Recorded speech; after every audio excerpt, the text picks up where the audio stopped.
Assalamualaikum warahmatullahi wabarakatuh. Gimana kabarnya anak-anak? Alhamdulillah. Semoga semuanya pada sehat. Dan meskipun kita di suasana yang berbeda, yaitu di suasana adanya virus corona COVID-19, Ibu harap anak-anak tetap semangat untuk belajar. Sebelum kita belajar, marilah kita berdoa dulu sesuai dengan agama dan keyakinan masing-masing. Berdoa mulai.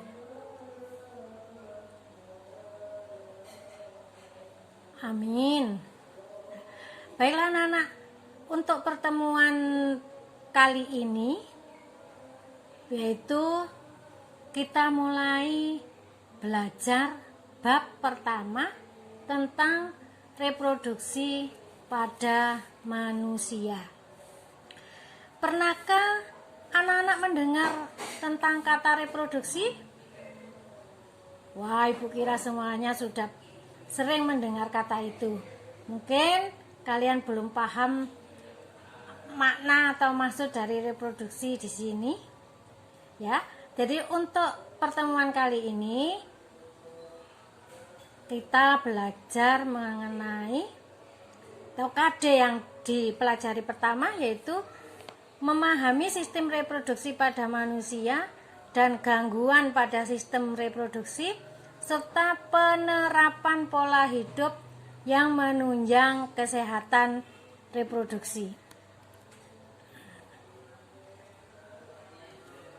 Oke, baiklah anak-anak. Tadi Ibu sudah menanyakan itu apa reproduksi. Reproduksi adalah cara makhluk hidup untuk menghasilkan individu baru yang memiliki sifat yang sama dengan induknya. Nah, untuk memahami pengertian reproduksi, coba perhatikan gambar berikut.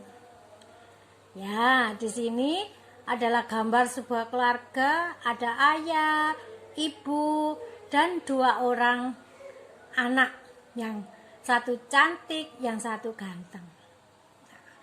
Tentunya awalnya hanya ada ayah dan ibu. Nah, terus yang timbul pertanyaan dari ibu ke anak-anak begini, bagaimana ini bisa ada anak? Nah, untuk memahami hal tersebut, pertama Ibu sampaikan tujuan pembelajaran pada pagi ini, yaitu siswa memahami tentang pembelahan sel. Nah, perhatikan gambar berikut. Waktu di kelas 7, anak-anak sudah belajar tentang sel.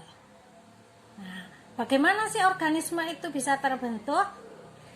Organisme terbentuk awalnya dari sel. Sel mengalami pembelahan secara terus-menerus, bergabung menjadi satu, membentuk suatu jaringan. Jaringan yang satu dengan yang lain terikat, membentuk suatu organ. Seperti di gambar ini diberikan organ lambung, ada organ hati, jantung, dan lain-lain.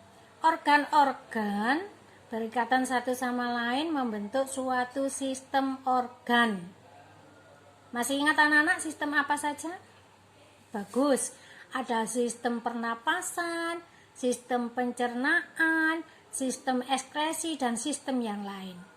Nah, dari sistem-sistem itulah nantinya akan terbentuk organisme. Seperti anak-anak sekarang yang cantik-cantik dan ganteng-ganteng. Baiklah anak-anak, Ibu lanjutkan. Nah, sel tadi sudah tuliskan bisa membelah. Di sebelum kita belajar reproduksi lebih lanjut, kita harus memahami tentang pembelahan sel pada makhluk hidup. Pembelahan sel dibagi 2, yaitu pembelahan mitosis dan pembelahan meiosis.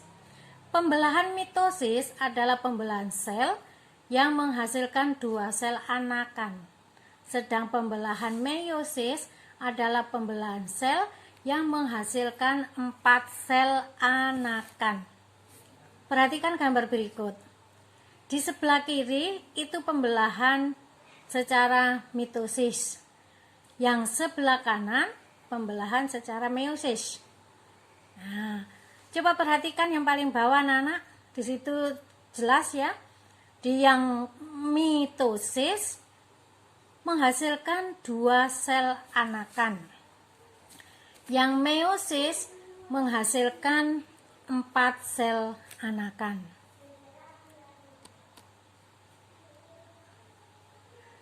Pembelahan mitosis dan meiosis itu ada tahap-tahapnya atau fase-fasenya. Tujuan sel membelah atau mengalami pembelahan adalah untuk pertumbuhan, perbaikan, dan reproduksi. Nah, di sini sudah jelas ya. Jadi sel membelah itu untuk salah satunya adalah reproduksi. Nah, untuk fase-fase dalam pembelahan mitosis, perhatikan itu ada pertama profase, metafase, anafase, terakhir telofase. Untuk lebih mudah bisa anak-anak singkat pro, meta, ana, telo. Jangan tertawa. Telo di sini bukan telo yang kalian makan. Ya, ini untuk mempermudah saja. Ulang. Pro, meta, ana, telo. Nah, itu untuk mempermudah kalian menghafalkan. Nah, selanjutnya, tahap-tahap pembelahan meiosis atau fase-fase. Untuk meiosis, tahapnya ada 2 karena menghasilkan 4 sel anakan.